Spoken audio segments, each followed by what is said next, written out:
Good afternoon, everybody. Welcome to the webinar on international investment, BITs, that is bilateral investment treaties, and the COVID challenge, organized by the Campus Law Center, University of Delhi.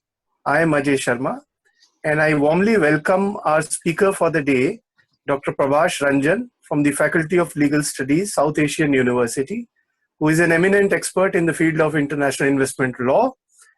I also welcome our eminent moderator, Professor Dr. Kamala Sankaran, Professor of the Campus Law Center and former Vice Chancellor of the Tamil Nadu National Law University, who initially proposed this academic engagement today and who has kindly consented to be the moderator for this event. I also welcome Professor Raman Mittal, our professor in charge, who is listening to us for gracing this event. I also welcome formally all the learned participants in this event.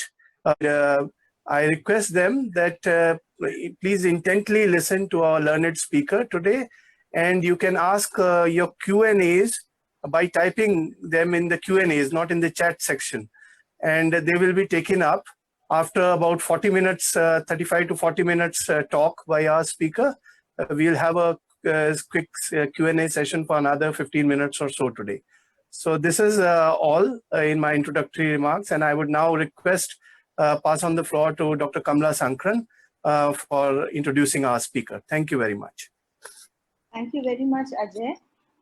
Good afternoon, and again, let me add my welcome to on behalf of Campus Law Center.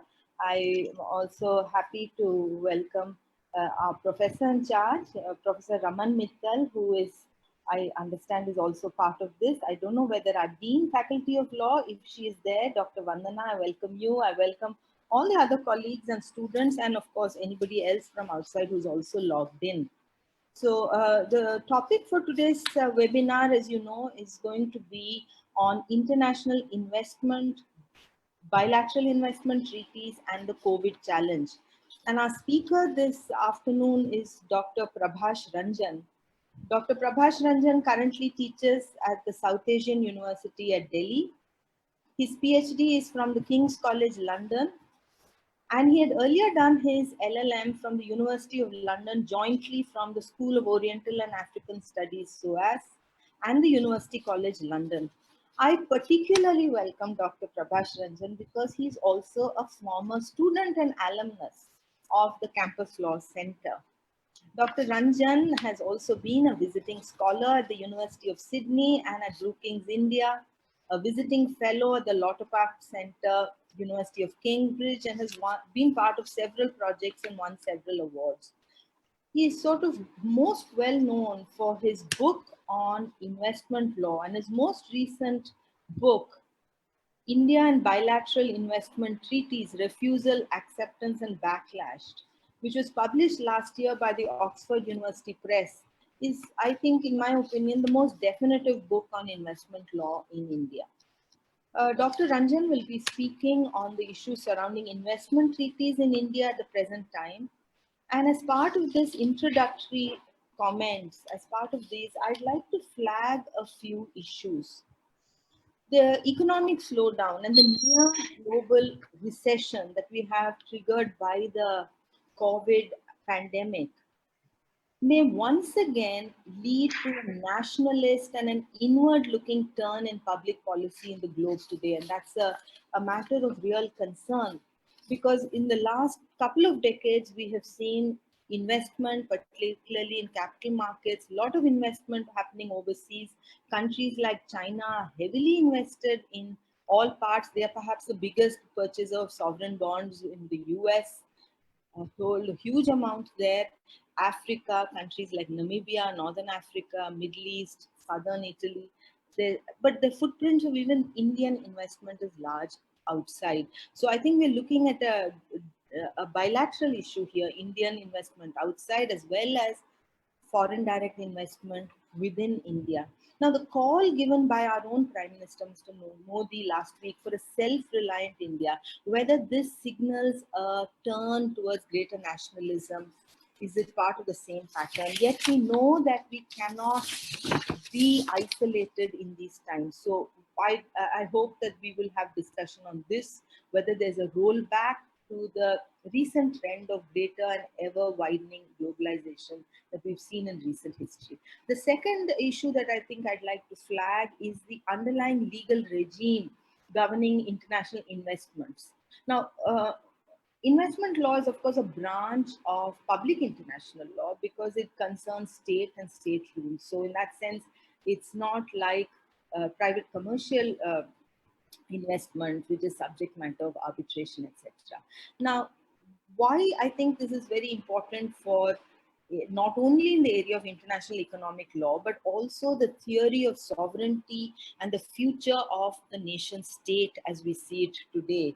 Because the ability of private investors to challenge what we see until now as a sovereign right of a state to determine and reform, if required, its own economic policy is seen as infringing the sovereignty of nation states. And in one sense, there is a decentering of the nation state, of the sovereignty in a nation state in ever so many ways.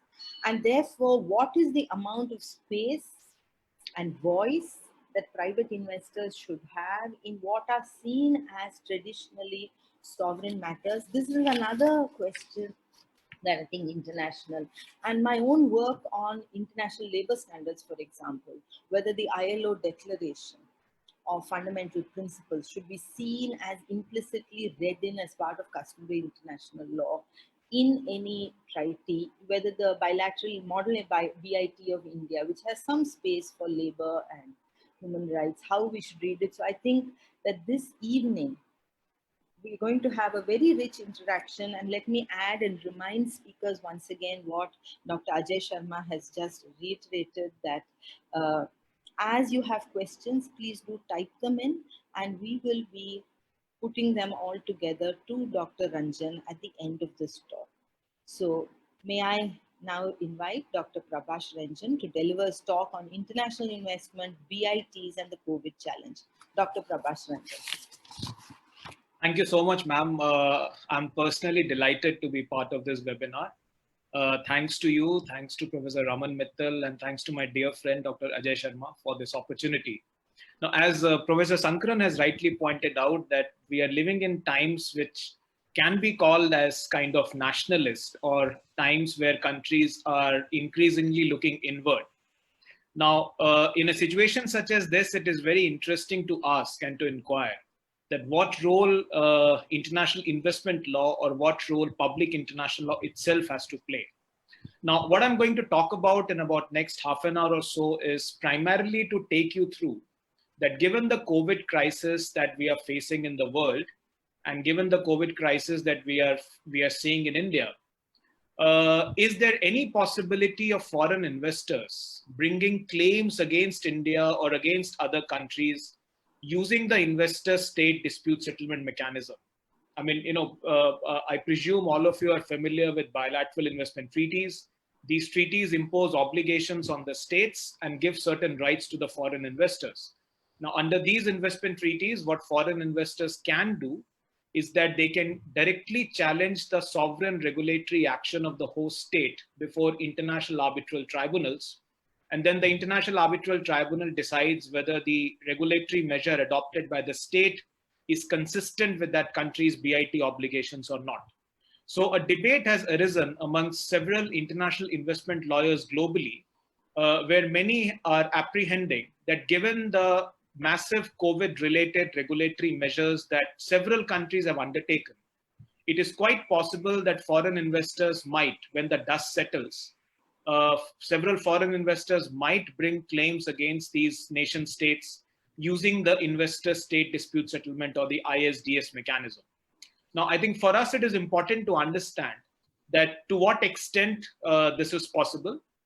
That's point number one. Secondly, if at all foreign investors plan to bring these claims against states, then what are the grounds on which they can bring these claims against the states?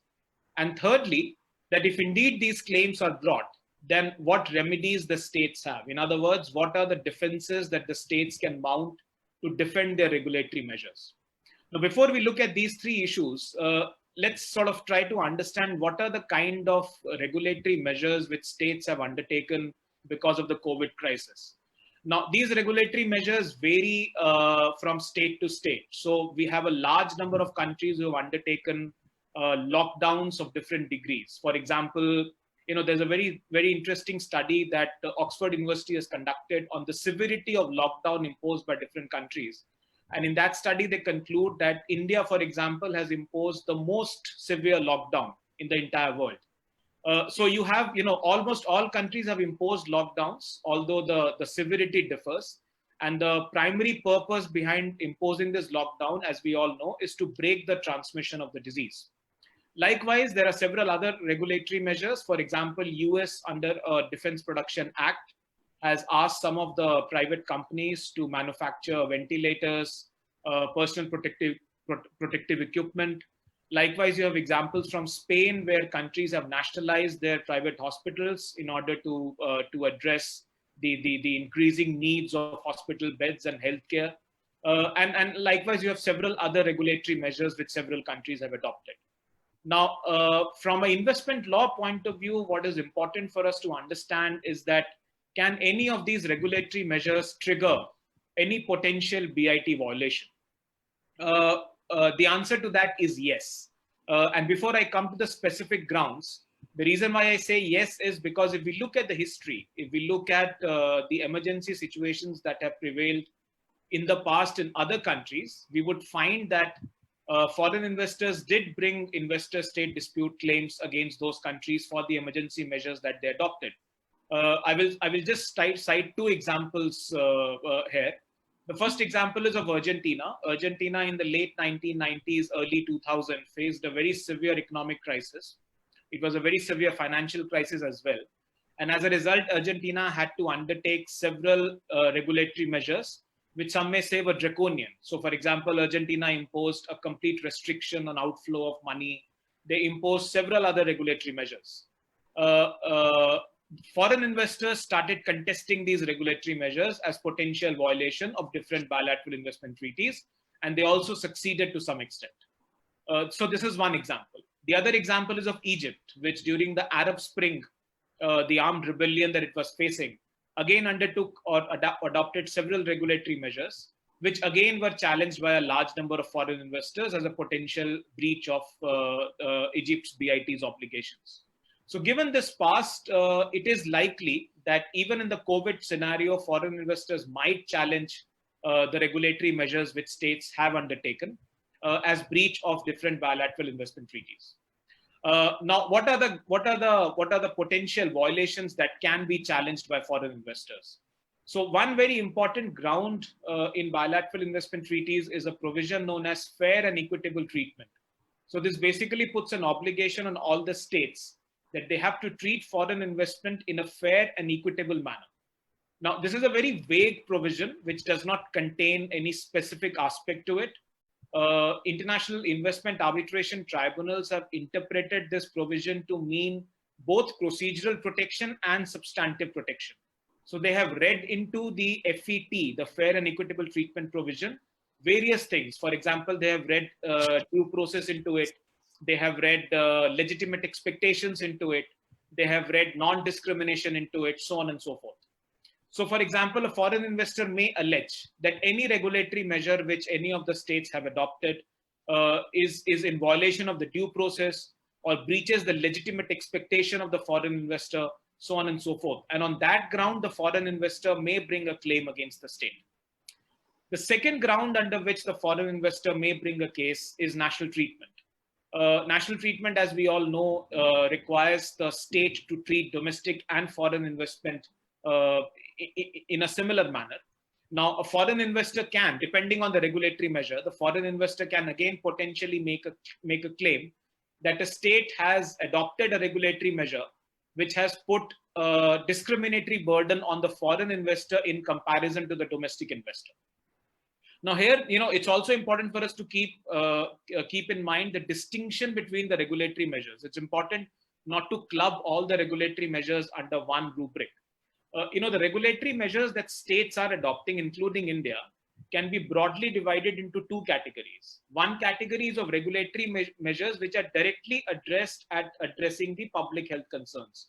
So, for example, all the regulatory measures which are directly aimed at addressing the public health exigency can be broadly called as the public health regulatory measures.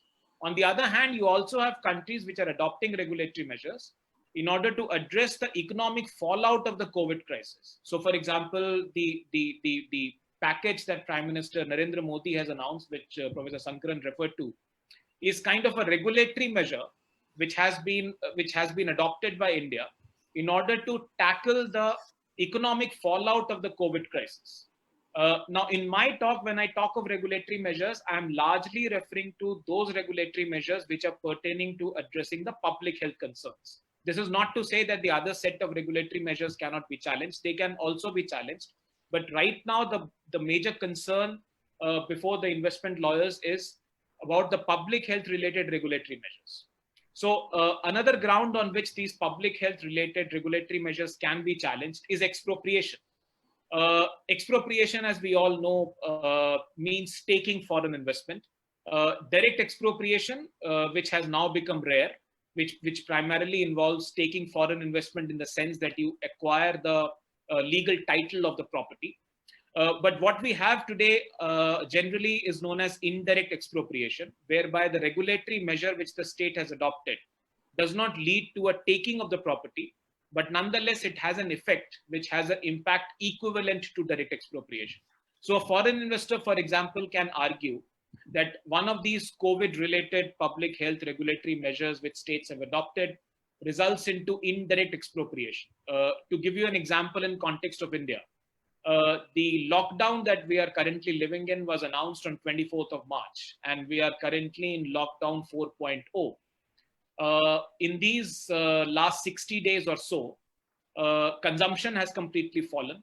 Many producers are unable to produce their goods. Many manufacturers are unable to sell their goods.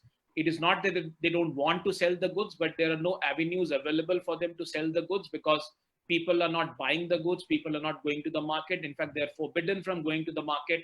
Shops can't be opened, so on and so forth.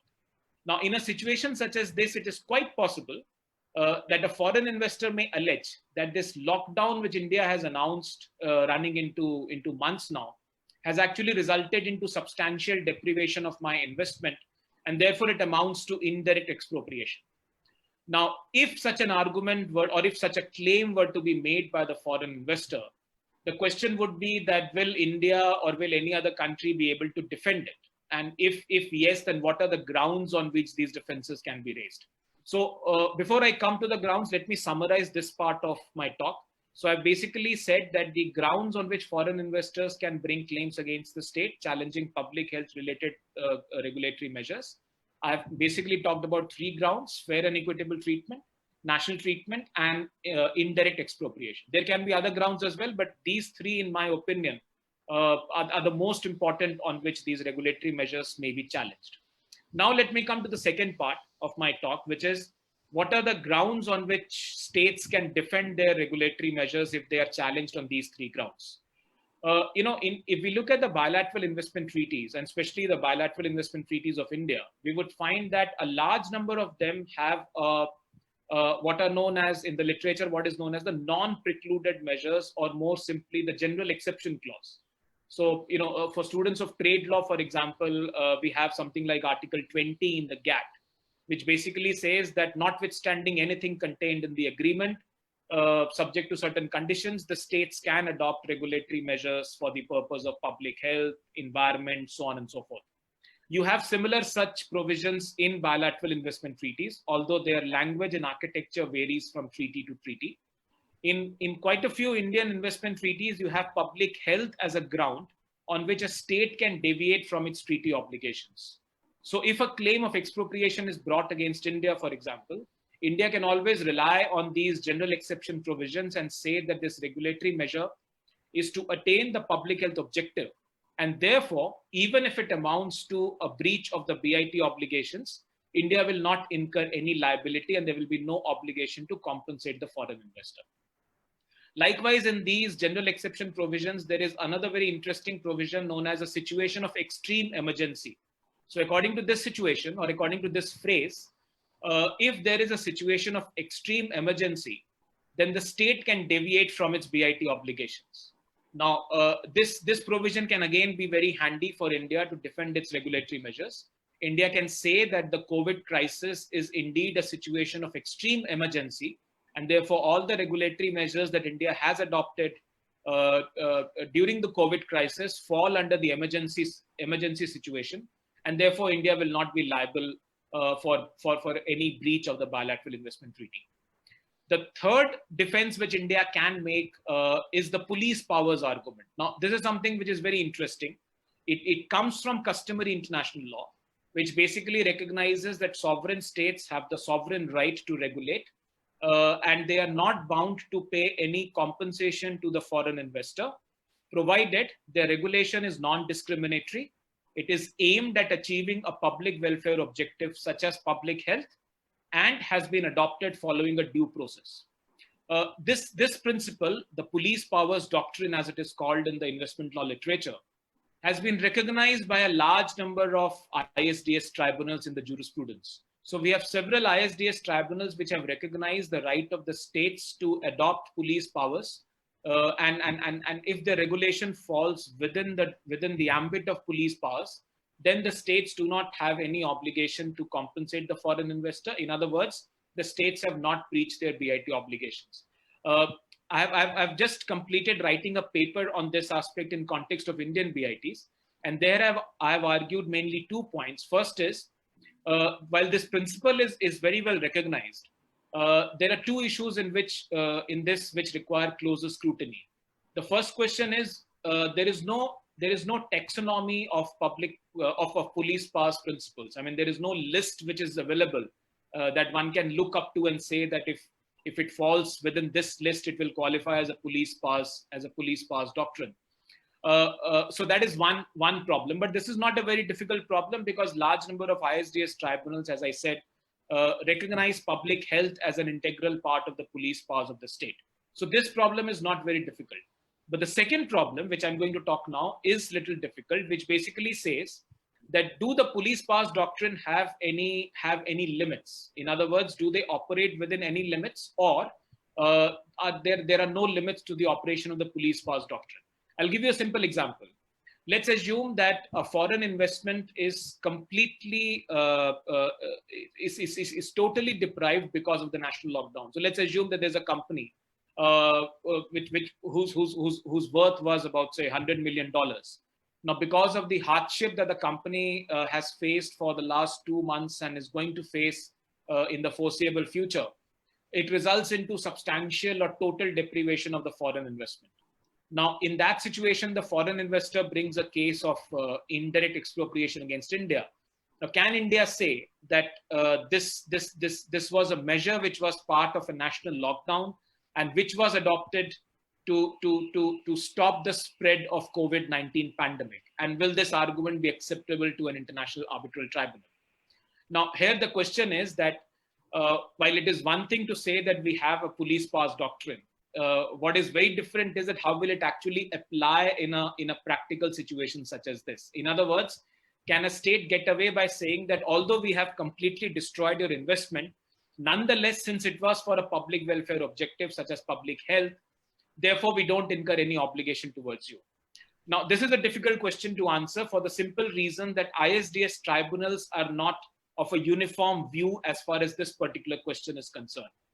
There are some ISDS tribunals, I mean, for students of investment law, they may go back and look at it. There are 2 cases which I can refer to. Saluka versus Czech Republic. It was a case involving the Czech Republic. Saluka versus Czech Republic. And there was another case known as Burlington versus Ecuador, involving Ecuador. Now, in both these cases, the tribunals kind of said that even if there is substantial deprivation of foreign investment, the state will not be under any obligation to pay compensation as long as the regulatory measure was for a public welfare objective, such as public health, the regulation was non-discriminatory, and the regulation was adopted following due process. So if this jurisprudence is adopted, then perhaps India can make a strong argument that their national lockdown, even if it leads to substantial deprivation of foreign investment, will not be expropriation. However, there are other line of cases which actually do not agree with this, with what I have said, or kind of contradict what I have said. Now, these cases primarily say that while states have the right to regulate within their police powers doctrine, but this police power doctrine is subject to what is known as the proportionality review. In other words, what they say is that while the state has the right to undertake these regulatory measures should not be excessive or should not be disproportionate. If they are disproportionate, then they would amount to expropriation of foreign investment.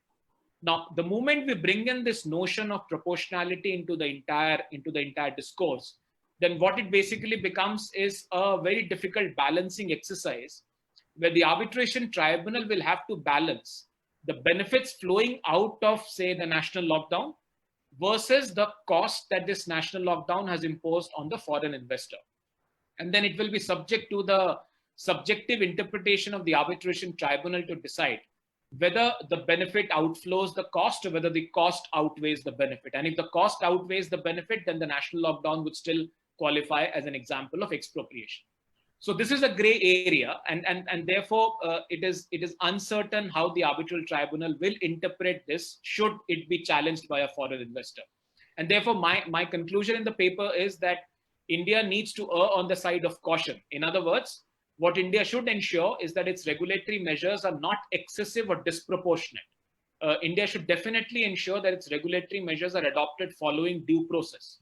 Now, it is here where a large number of problems come in, especially seeing the various notifications coming out of the Ministry of Home Affairs. You know, you have one notification, then there's one clarification, then there's another notification, followed by another 2 clarifications, so on and so forth. Now, this bureaucratic maze which has been created obviously poses a large number of questions. And if this were to be challenged, then this might become a little difficult issue for India to defend before an arbitral tribunal. I'm now coming towards the end. In the last 5 to 7 minutes that I have, I would like to focus on another important issue. And this relates to margin of appreciation or standard of review. You know, one of the arguments in international law often is that whenever you have an international tribunal, whether it is the International Court of Justice, or whether it is the WTO appellate body, or whether it is the International Tribunal for Law of the Sea, or whether it is any investor state dispute resolution mechanism, all the international arbitral tribunals should give deference to the country whose measures they are reviewing, because the countries are the best judge of the situation that they are in, and therefore they should enjoy a greater deference when the regulatory measures are being examined.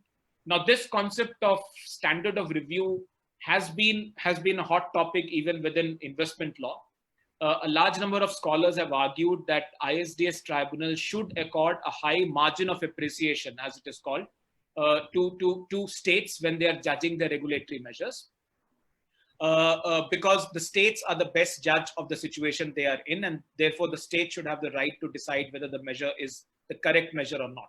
You know, we also have to keep in mind that when you're dealing with a pandemic of this scale and nature, it often happens that governments do make mistakes. I mean, to expect any government to come out with a flawless regulatory measure would be utopian. That is not possible for any government, whether it is a developed country or a developing country. So a certain margin of appreciation has to be accorded to the states. Now, if this principle is followed by ISDS tribunals, then one can say that the ISDS tribunals, given the scale of the pandemic that we are currently grappling, given the scale of this pandemic, the ISDS tribunals would be deferential to the states. In other words, they would interfere with the regulatory measures, or they would strike down the regulatory measures as unlawful, only if they think that the states have been extremely callous or careless in adopting these regulatory measures. Simply because I would have adopted a different measure, or simply because I would have seen the situation differently, does not mean that the regulatory measure would be struck down. to understand this point, let us take this factual situation. Currently we have several models available to fight the COVID pandemic all over the world. So, for example, a foreign investor may argue that instead of imposing a national lockdown for 6 weeks or 8 weeks, India should have followed what South Korea did. So South Korea did not impose a very severe lockdown. What South Korea did was they said, we will test, trace, and isolate all the patients so that the spread of the disease can be reduced.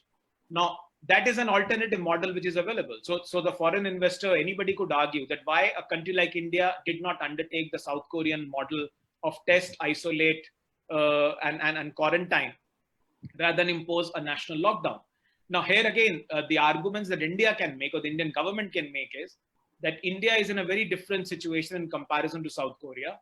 Our geography, our regional disparities, our the policy choices that we had, it was not feasibly possible for us to follow a South Korean model, and therefore we decided to follow this particular model.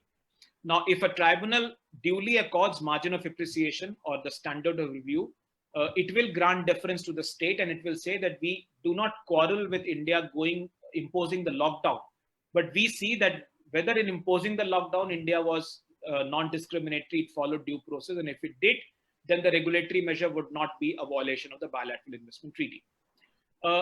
Last point that I want to make, ma'am, I'll finish in another 5 minutes. So take more time. You can take more time, Prabhash. Yeah. The last topic which I want to talk about, which is quite hotly debated amongst investment lawyers, is that some investment lawyers, especially at Columbia University, for example, have floated a proposal saying that we should ask for a moratorium of ISDS claims against the states.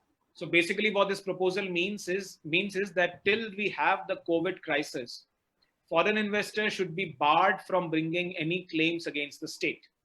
The benefit of this obviously would be that that states' regulatory measures will not be challenged by foreign investors, and therefore it would give a lot of regulatory leeway to states to adopt the regulatory measures as they like.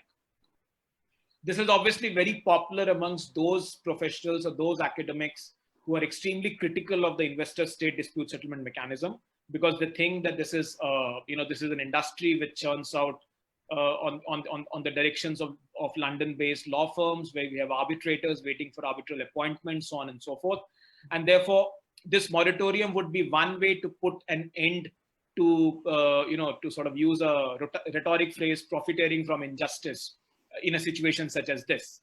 Now, my own take on you can read about this. This proposal is there on the CCSI website of University of Columbia. My disagreement with this is that if we were to actually adopt a moratorium of this nature, then what would it mean? It would basically mean that even if the state has breached its BIT obligations, there would be no one to hold the state accountable. Now, in this entire debate, a very flawed inherent assumption which many of these people make is that all the states are innocuous actors and they always adopt regulatory measures for the benefit of people, and there is no possibility of any abuse of power. Now, this is an argument which I would seriously like to contest, given the populist world in which we live in. I mean, there are plethora of political scientists who have flagged out that this current crisis is actually being used by many strongman political leaders, closer home, away from home, etc., to amass a lot of political power. We are seeing this in case of Turkey, we are seeing this in case of Hungary, we are seeing this in case of United States as well, in case of Russia as well. Now, if you basically say that states measures cannot be contested before ISDS tribunals, you're primarily giving a free pass to these would-be autocrats or these existing autocrats. It depends on how you look at them, and then they can adopt any regulatory measure. They can deprive foreign investors of their investment completely, and then they can get it passed under the rubric of this was done for the public welfare, national sovereignty, etc., etc. I mean, we all know patriotism is the last refuge of the scoundrel. So we have to be very careful that while we do give states adequate space to regulate and to adopt these regulatory measures, that should not mean that states should be given a free pass to adopt regulatory measures without there being any accountability of that action under the ISDS. Now, when I say this, I'm completely mindful of the fact that there are several problems with the ISDS system. I do not want to come across as an unabashed cheerleader of the ISDS system. I'm not. In my book, I have pointed out several flaws of the ISDS system as well. But the flaws of the ISDS system does not mean that you move to the other extreme and you throw the baby out with the bathwater. Because at the end of the day, as lawyers and as believers in rule of law, which is very, very important for democracy to survive, it is important that there should be mechanisms available to hold states accountable for their regulatory measures. One argument which is often made is that even if you remove ISDS, states can still be held accountable under the domestic law. So, for example, a foreign investor can always go and challenge a blatantly abusive regulatory measure by the state before the domestic courts of the country concerned. Yes, that is very much possible. But then this argument applies in all situations. This argument is not specific to the current COVID-related situation. And the second point is that we also have to take into account that are our domestic judicial institutions independent enough to hold states accountable? Of course, in many countries, we have independent judiciary. In India, we have an independent judiciary. But then the other sort of fact that last 70 years have shown us is the following: that whenever the Indian Supreme Court has been contested by a very powerful executive, it has often been found wanting. And in a situation such as this, if a regulatory measure of the executive is challenged before the judiciary, will the judiciary actually be able to adjudicate upon that regulatory measure on its merits? Is obviously a question that certainly needs to be asked. And therefore, in my view, replacing the ISDS mechanism with domestic law mechanism is not really the answer.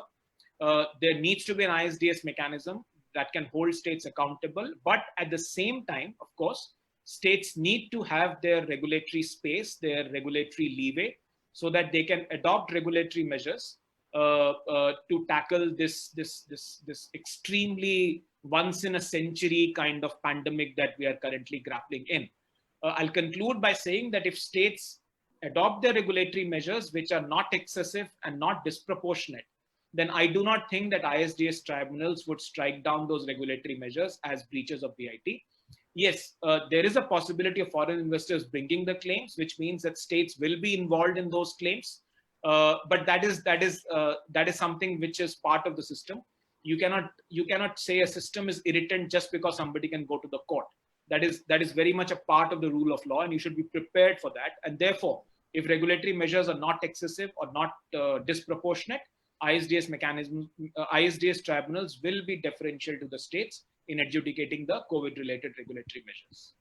So I'll stop here, and I'll be happy to have questions or other thoughts which others have. Thank you. Thank you very much, Prabhash. Thank you very much on behalf of all of us. I think that was so many issues, rich, very patiently that you took us through about the investment law, the regimes, the manner in which private investors can challenge the possible grounds that India could take. And I think underlying all of this was also a concern that you perhaps didn't expressly say so, but which is that in the long run, India is in need of greater investment. And therefore, the manner in which it tackles this COVID crisis is going to be a signaling for investment for the future. And therefore, it needs to balance that. The other issue also that you pointed out is that how the internal legal system handles these matters is one thing, but that is not finally the answer. For example, we know the cancellation of the 2G spectrum licenses. We know that the cancellation of Vodafone and the retrospective tax, notwithstanding what the Supreme Court has said, is also in any case part of an ongoing arbitration outside. So the finality that we in dealing with municipal law expect that the final word has been said by the Supreme Court is not the case when you come to investment law and the ISDS. So that, I think, for students of us, students who are all of us who are students of Indian law, comes sometimes as a thing out of bolt from the blue, because it's supreme, but it's not really supreme, because you may still have to.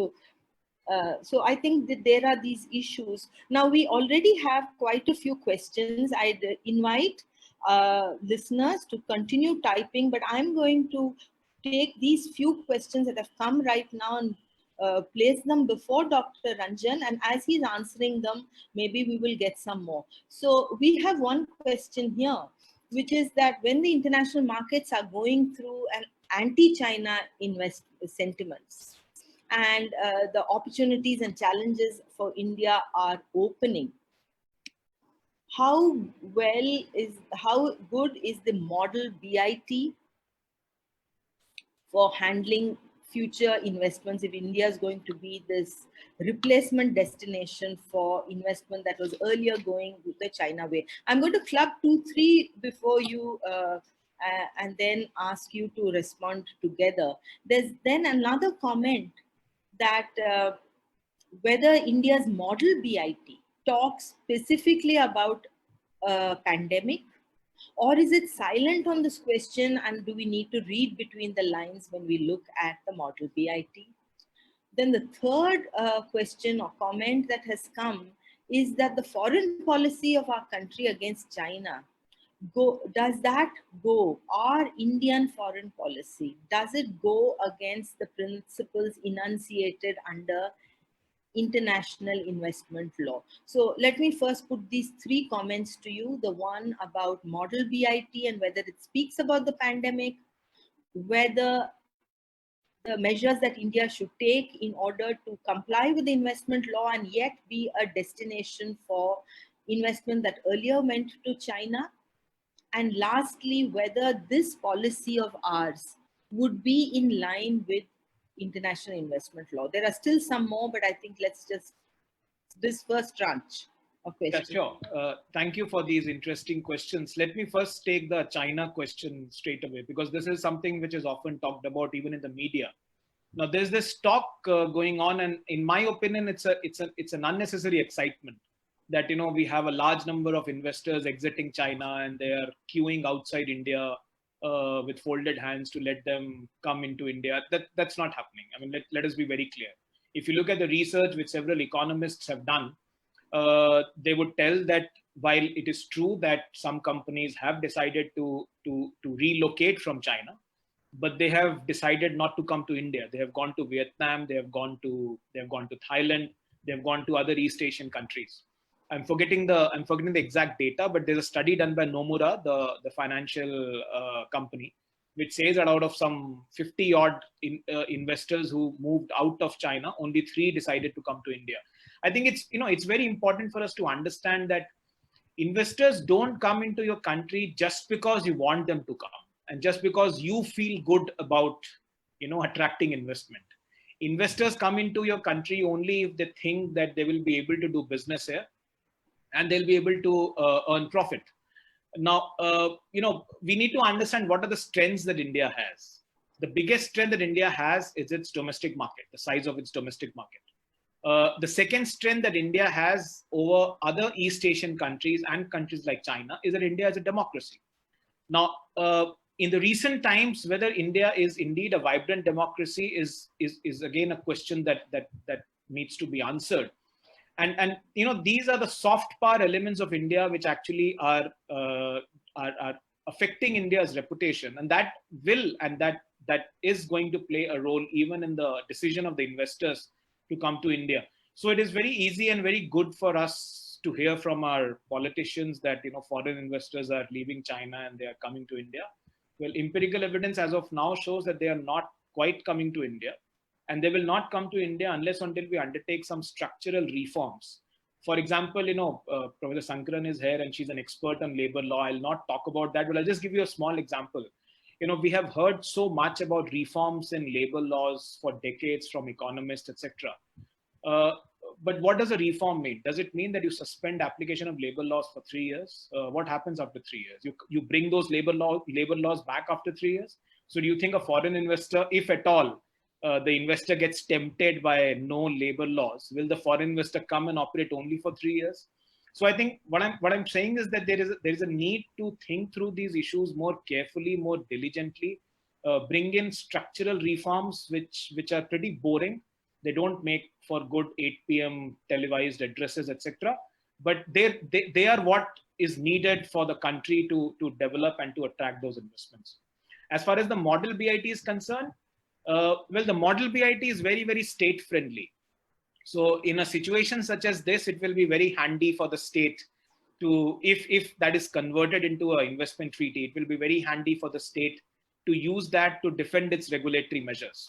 But then, as ma'am mentioned, that the challenge is that we also want to, so we want to signal to the investors, we want to protect our domestic right to regulate, but we also want to signal the investors that you are welcome here. Now, if that is the motivation, then the model BIT, in my opinion, does not quite serve that purpose, because the model BIT offers very little for the foreign investor. So why will the foreign investor decide to invest in India if the if the treaty protecting framework, so to say, is so weak? So therefore, there is an opportunity, given the dislocation of supply chains which is happening. For that, we need to look at an idiom which, in my opinion, goes beyond the rhetoric of vocal about local and Atmanirbharta, etc. We need to, or even if we use that, we need to articulate it in a manner so that it's very clear. The vision is very clear. Currently, I think I find there are a lot of words there, but what they actually mean, it's pretty obscure, which creates to a lot of policy confusion, not just in the minds of policy makers, but also in the minds of investors or other people who wish to invest into India. I think there is, thank you for that, Dr. Ranjan. There are still, I'm going to read out the next two questions because, which is that the question, okay, there are actually more coming now. In a post-COVID world where many scholars have already questioned the limitations of the current international trade regime, often holding globalization as responsible for the crisis, is it possible to see a shift in states' understanding of the international investments as well? What changes can we expect in the near future with reference to treaty obligations? I think the questioner wants to know whether if there's a nationalist turn, whether the treaty obligations also should be tweaked accordingly. Should the model BIT be tweaked accordingly? Can this lead to even greater generation of BIT significantly differing from what we have seen till now?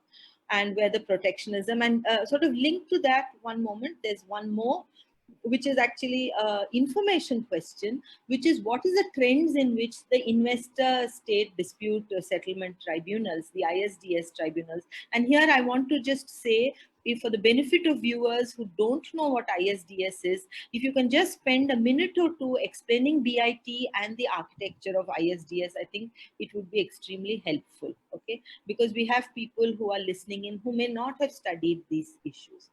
Whether what is the general trend in tribunals to accept defenses from international, general international law beyond the investment law by host states? And the next two questions is, in addition to the explicit defenses that you just mentioned, okay, the ones about the general exception, the situation of extreme emergency providing, and then the police powers, I think it's meant in that. If there's a possibility of customary international defenses of necessity or force majeure to be argued as defenses, and related to that, this is from some of these are from our own colleagues. This one is from Haris, and then we have Tripathi. Okay, anyway. Do you think that the present crisis would further add to the backlash against BITs? Are we going to see more termination of BITs? Which in your book you call the backlash period, post 2011.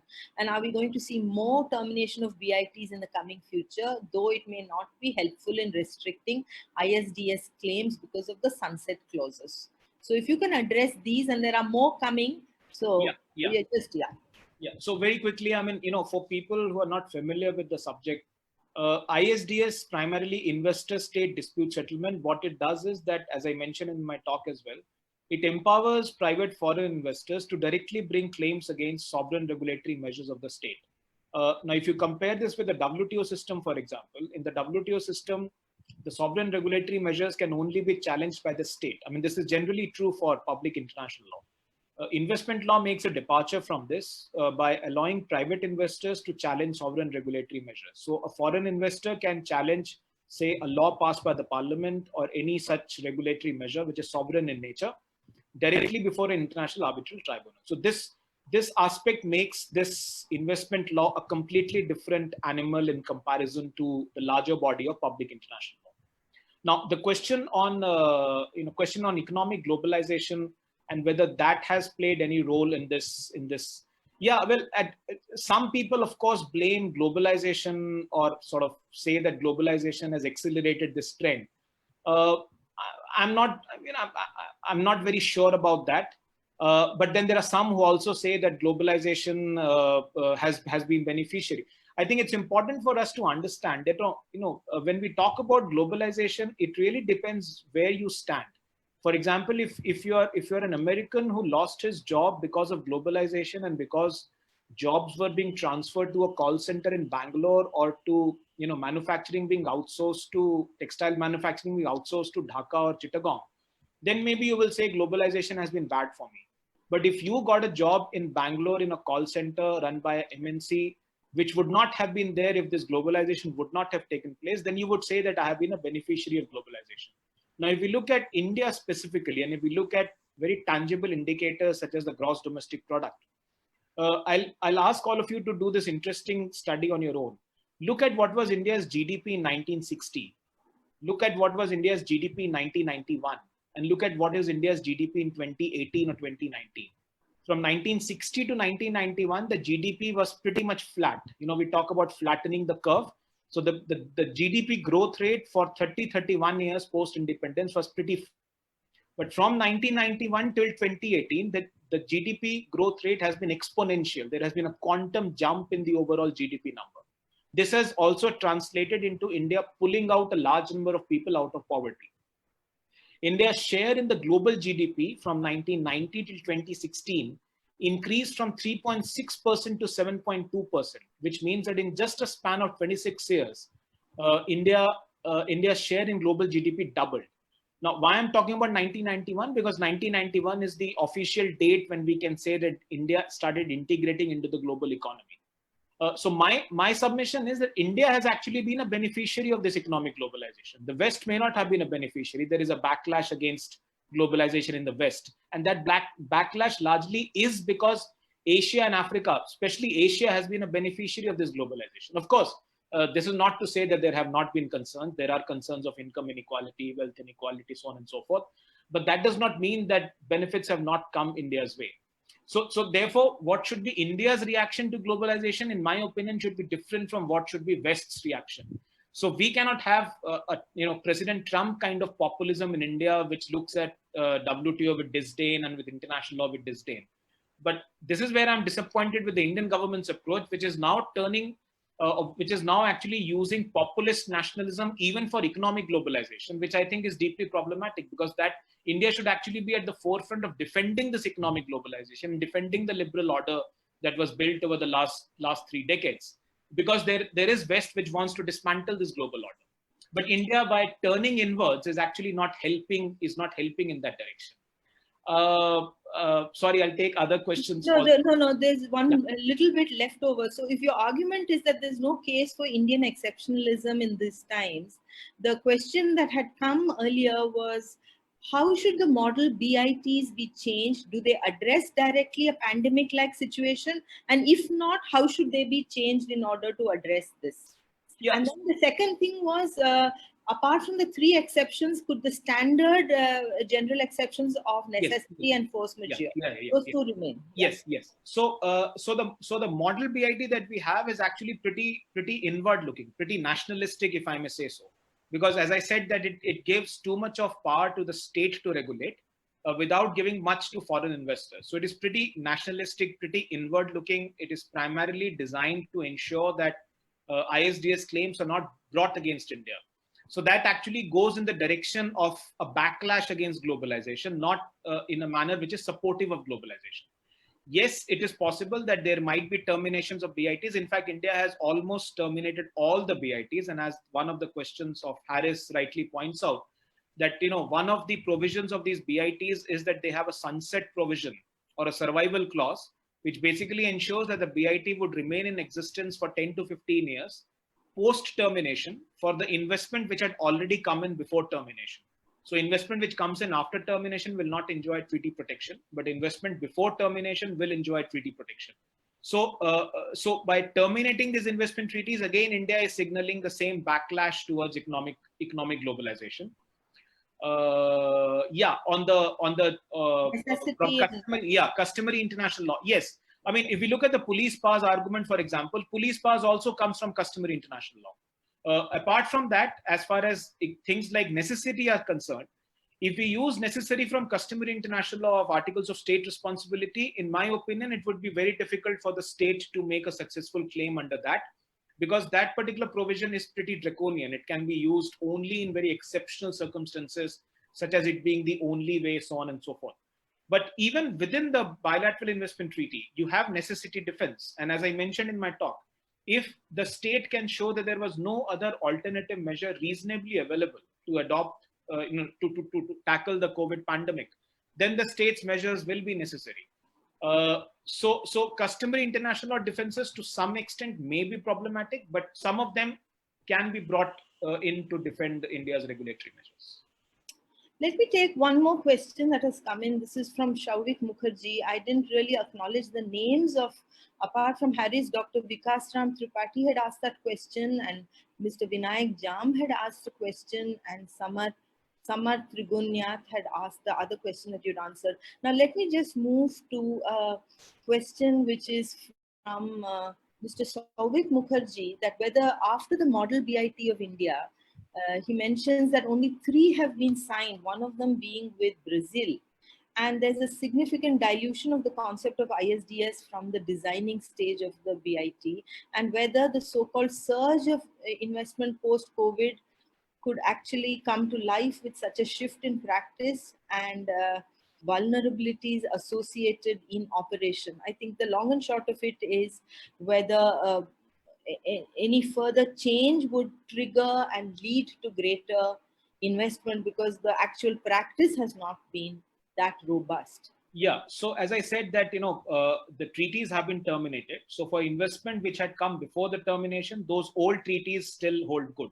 So you can still have ISDS cases brought under those old treaties.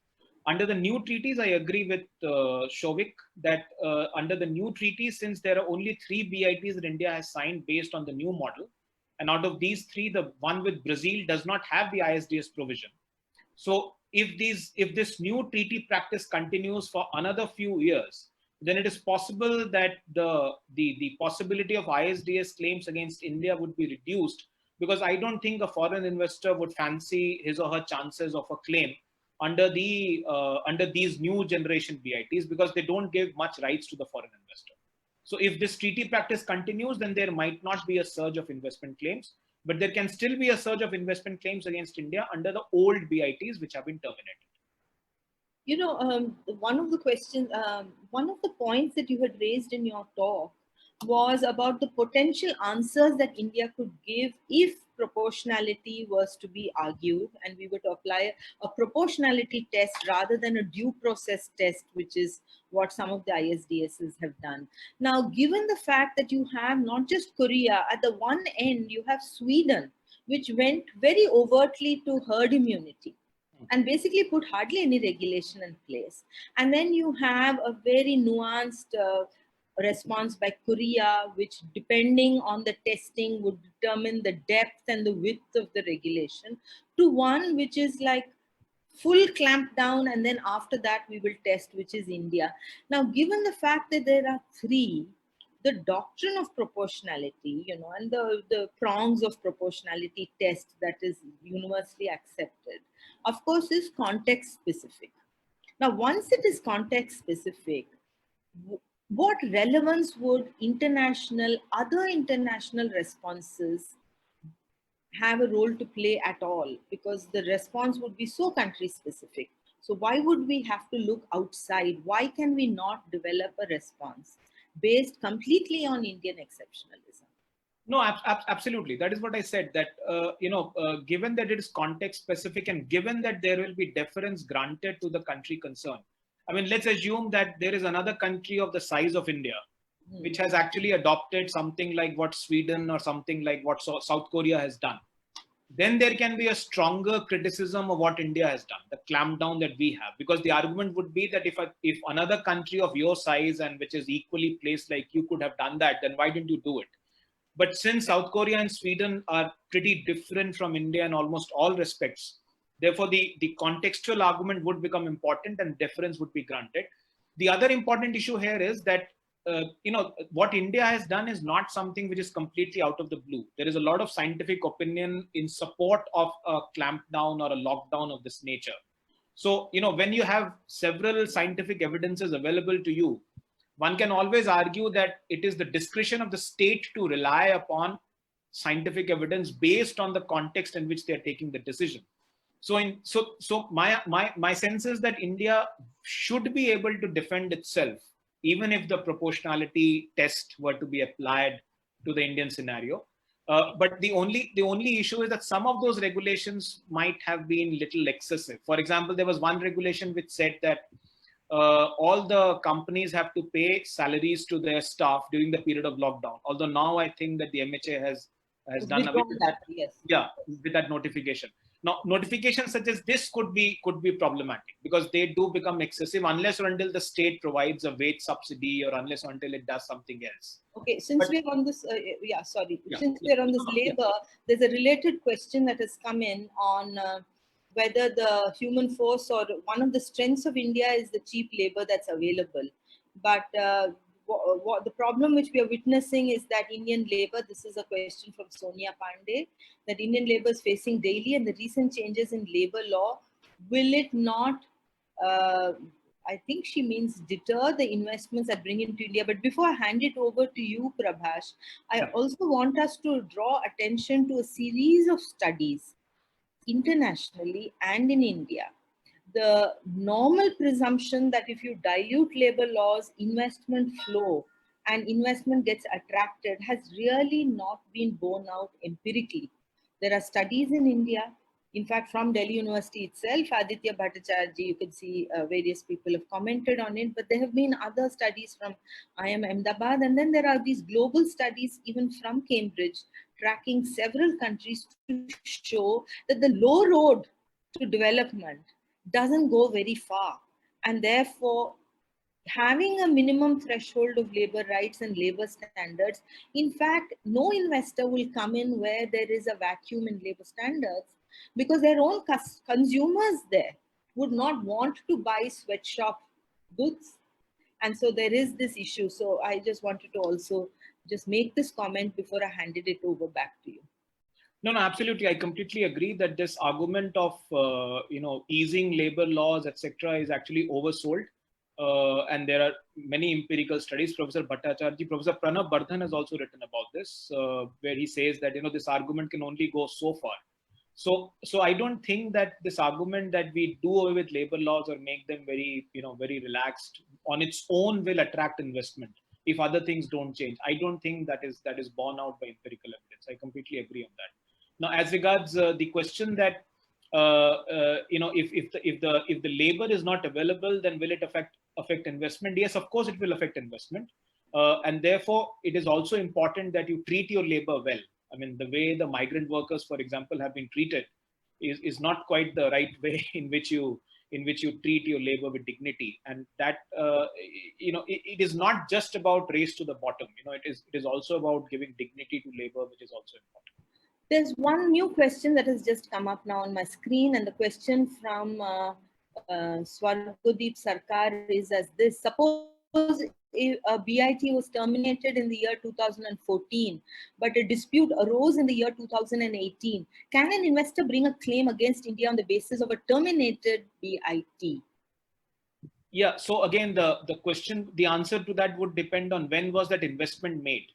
If that investment was made before 2014, before the date of termination, then a dispute can be brought even under the terminated BIT, because that is precisely the reason why we have the survival clause and we have the sunset clause, which basically postpones the termination of BIT by another 10 years for investment which has already come in. The reason for this is that if you don't have a provision such as this, then the states can unilaterally terminate investment treaties. And mind you, this is for unilateral termination. If states have mutually decided to terminate investment treaties, then there may be a different situation. But if there is a unilateral termination, which is the case with Indian investment treaties, then a dispute can be brought even for a quote unquote terminated BIT if the investment was made before the termination. Dr. Kshitij Kumar has just asked a question. If time permits, could you throw more light on the argument you made that India has been a beneficiary of economic liberalization on the basis of increase in India's GDP? Do you think GDP as a signifier of India being a beneficiary? I mean, do you use that as your yardstick? Is it appropriate to take the Indian experience of economic globalization as in singularity? No, and thank God somebody, Sujit, asked this question because, when you talk about one indicator in a short talk, you often run the risk of saying that, the other indicators don't matter. Of course, I'm not saying that GDP is the only indicator. Human Development Index, several other things are important.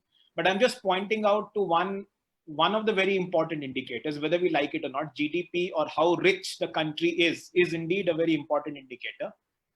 Even if you look at countries who have high HDI index, they all are industrialized countries with very high GDP. So GDP does play a very important role. Now, the point that I want to make is that if you look at the GDP numbers, you would find that there has been a quantum jump after India integrated with global economy. And if you look at the poverty statistics as well, which I think should be the ultimate touchstone to evaluate all development policies. If you look at the poverty statistics as well, the rate at which poverty has come down in India post 1991, post economic globalization and liberalization, has been much faster in comparison to what India experienced in the first 4 decades of its independence. So I'm not saying that this on its own means that everything about economic globalization is fine. Of course, there are problems of inequality, as I mentioned. But nonetheless, this is a very important factor. And, we have to ask that if we reverse this trend and if we turn nationalistic and we start buying only Patanjali products and stop buying Nestle, noodles, etc., then will that automatically lead to us achieving higher growth, etc., etc., etc.? I don't think that's going to happen. So I think one has to have a balance. India, China, there's a lot of study that IMF has done on this, which points out to countries which have actually benefited from economic globalization. In fact, one can look at those studies and find out the countries which have benefited.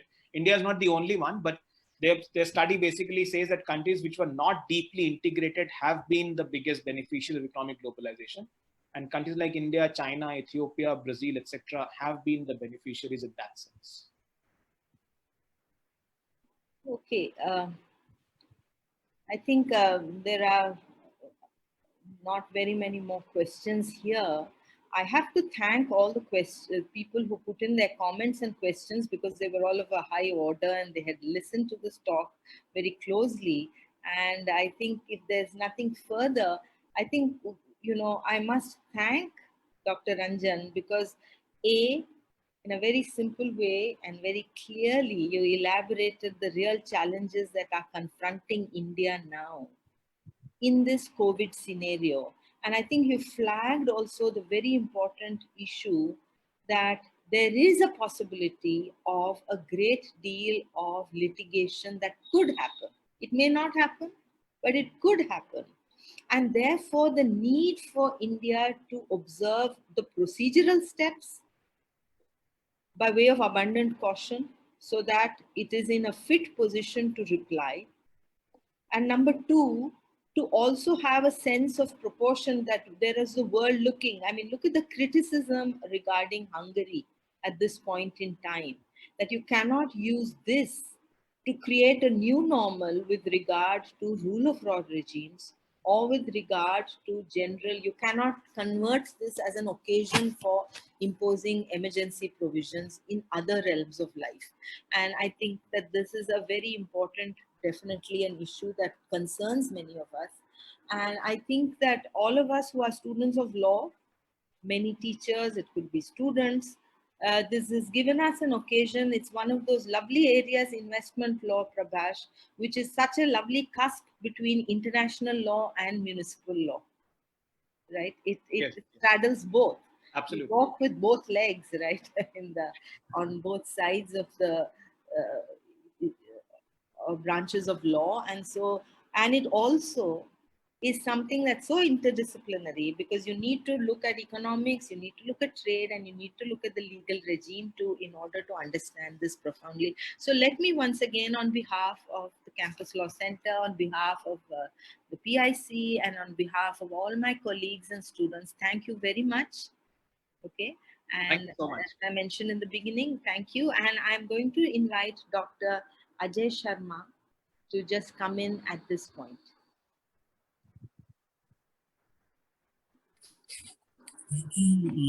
Dr. Prabhash and Professor Kamala. I hope I'm audible. Yes. You are. Thank you. So with this very, very animated and enlightening talk, I think Dr. Prabhash has thrown a great deal of light on this pressing problem relating to this recondite area. I would, just briefly summing up a few things in my vote of thanks. You have highlighted on the ISDS anticipatory claims and defenses in general, and the standard of review in ISDS, which is usually adopted. And you have then individualized that on contextualizing it in context of India's economic policy, both domestic policy as well as the FDI policy. The second, but one thing which comes to my mind is, I mean, it just came while you were discussing, was that it would be interesting to see, suppose, a Chinese investor sues India under the sunset clause of the 2018 unilateral termination of the Indo-China BIT, which was done. It has a 15-year sunset clause. And on the other hand, we are all contemplating that whether the China can be held responsible for this pandemic in the first place, and we can maybe claim trillions of dollars as reparations under the public international law. Where the Harris points out, all those defenses probably which China may take up if that goes at a different forum, if such claims are made at a different forum. And on the other hand, we have say Chinese investors suing the host states for regulatory measures, including maybe India under the now terminated BIT, which did not have a general exception. Prabhash and maybe I, had been vocally about criticizing the new model BIT on for certain reasons. But, we find that under this new model BIT and under this current pandemic, it does help us a little bit, because as a host state, we now have a general exception which talks about public health and safety, which caters to that kind of a defense, which India may take up and if the new model is adopted in future. But that sadly was not the case when we look at the previous BIT, which still survives because of the sunset clause for these certain claims which may be brought. So these are very interesting, things which we may have to grapple with, and we therefore cannot just look at the ISDS claims in isolation, because various types of claims between state and state and on other forums may be litigated in future. So the police power, how do we balance with the investor protection? How do we attract investment promotion, that is? All these, how do we draw a balance between these two, not only in the litigation when the claims are put and the defenses are, buttressed, the arguments are buttressed by the countries or states, but otherwise also as a matter of economic policy, how do we see the use of police powers, the questions about disproportionality, the question about accessibility, so due process. I think these questions become important as part of our domestic policy also. Otherwise, we might, something like white industries may come out of the blue, and which we may not have anticipated. And we realize later on the ramifications of our domestic measures. at an international forum. I think that is also very important for us to consider, particularly for the policymakers. And I think Dr. Prabhash's prescriptions, I hope the policymakers will also pay some, heed to what you were saying. I would now also thank Professor Kamala Sankaran, who kindly consented to moderate this session and flag certain very, very important issues, not only relating to international investment law, but larger issues relating to public international law, international economic law, for introducing the speaker to us as well, and dealing with the Q&As so wonderfully well. And she also pointed out how we should individualize our strategy as a country, as a host state, and not merely look at analogies outside India, because they may not be very helpful, because as Dr. Prabhash pointed out, that every country is facing different challenges. We have different demographics, we have different socioeconomic parameters, etc. to address. So I think these all points also need to be considered. The third is that I would I forgot to welcome my co-panelist earlier. Apologies to him. I would now thank him profusely, Mr. Prakash Meena. At every stage, he had been very helpful and assisting me in making this event a success, including today in the background, everything, including the live streaming on the Facebook, everything he is handling. So thank you, Mr. Meena, for this, my colleague. And then I would, and last but not the least, I would thank all the esteemed participants in the audience, who not only heard very intently to our learned speaker here, but also participated actively by putting very, very relevant and important Q&As. And I would also thank Professor Raman Mittal for being throughout here, our patron, our professor in charge, for his support and guidance. So I thank you all, and I hope to see that you will meet again sometimes later in another CLC webinar on any other contemporary topic, which are all discussed through these events. So thank you very much. Have a nice day. Thank you. Thank you, Dr. Ajay. Now, I'm formally, technically ending this webinar. See you soon with our next CLC webinar. Thank you to all. Thank you. Thank you.